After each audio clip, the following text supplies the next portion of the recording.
With the NBA playoffs just a week away and the play-in tournament just a couple of days away, we have been anxiously waiting for the tournament to start.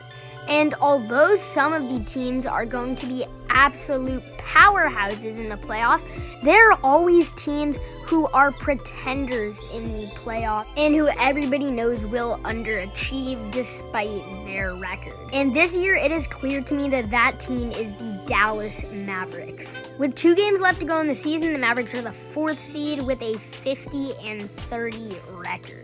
And because the Utah Jazz and Denver Nuggets are in a tight battle, they will either play the Jazz or Nuggets in the first round of the playoffs. And here is every reason why if they face the Jazz or Nuggets in the playoffs, they would get annihilated. The Mavericks have shown in the past few years that they are pretty much only a regular season team. Sure, they're always the 4 or 5 seed, as they always have been in the years Luka Doncic has been a Dallas Maverick, but they always get out early in the playoffs, and Luka and the Mavs have never made it past the first round. And they've gotten eliminated by the Los Angeles Clippers both times that they've made it to the playoffs. And even with Kristaps Porzingis as their big man, he still could not overcome the Clippers bigs like Ivica Zubac. And now with Porzingis gone, the Mavericks have no bigs and they'll have to play small ball. And that will be very, very dangerous when they're going to go up against either Nikola Jokic or Rudy Gobert, 2 of the best centers in the league. The Mavericks center is Davis Bertans, who has been pretty good this season, but has been having a bit of a down year.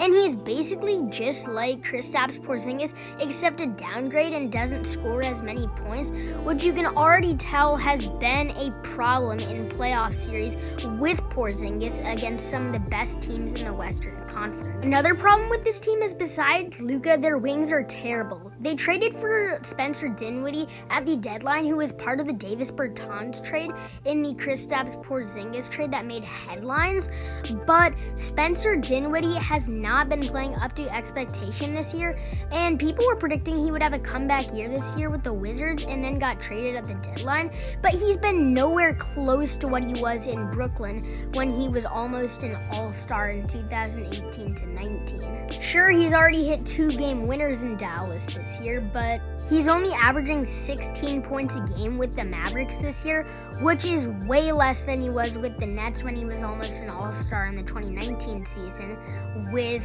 20 points a game. Don't get me wrong, he's a great addition for the Mavericks, but when you pair him with a bunch of the other wings like Tim Hardaway Jr. and Luka Doncic, it just doesn't work. You just can't have a basketball team that only has wings. They're struggling at the guard position and the center position. What's their starting lineup even going to be in the playoffs? What, Luka, Spencer Dinwiddie, Davis Bertans, Tim Hardaway Jr.? I don't even know who else. So, it's just going to be tough for the Mavericks to compete against anybody in the playoffs. Their roster construction is just absolutely horrible, and this team is not built for the playoffs, and they never have been built for the playoffs in the Luka Doncic era. What the heck is their general manager Nico Harrison thinking? He's not helping the Dallas Mavericks win in any way, shape, or form. He's not making them better, and he's not letting Luka Doncic succeed. I feel like Luka is going to be one of those guys whose prime gets wasted away on a bad team. And I'm not saying the Mavericks are a bad team, but they just are going to be a team that don't make it far in the playoffs every year, sort of like the 2010s Portland Trailblazers. I predict the Mavs are either going to lose in 4 games against either the Jazz or Nuggets. And in the end, I do think Luka is leaving the Mavericks this offseason, and they're going full rebuild mode because this era with Luka has clearly just not worked out. Now, apparently, Stephen A. Smith disagrees with me on this one. He says that the Dallas Mavericks are the biggest threat in the Western Conference in the playoffs this year, which makes no sense because of all the reasons I've mentioned. But that's what NBA analysis is. You have your own opinions. That's really what life is. People have their own opinions about different things. And that's fine, but there are people who make horrible predictions like Stephen A. Smith. And in the end, I think he's going to end up looking pretty goofy. Like, it just doesn't make sense to me. Luka's got to drop like 50 points in each game of the playoffs for them to even win a game, because Luka has to carry for them to win. I mean, like, who else are they going to turn to when Luka is cold? Jalen Brunson? I mean, he's going to get shut down by the other teams they face in the playoffs because he's just so tiny. I mean, they're not going to be able to be very successful in the playoffs because Luka can't carry by himself. He's a guy who's a pass-first guy, and when there's not a lot of great shooters surrounding him, like Tim Hardaway Jr. is an okay shooter, Jalen Brunson a pretty good shooter.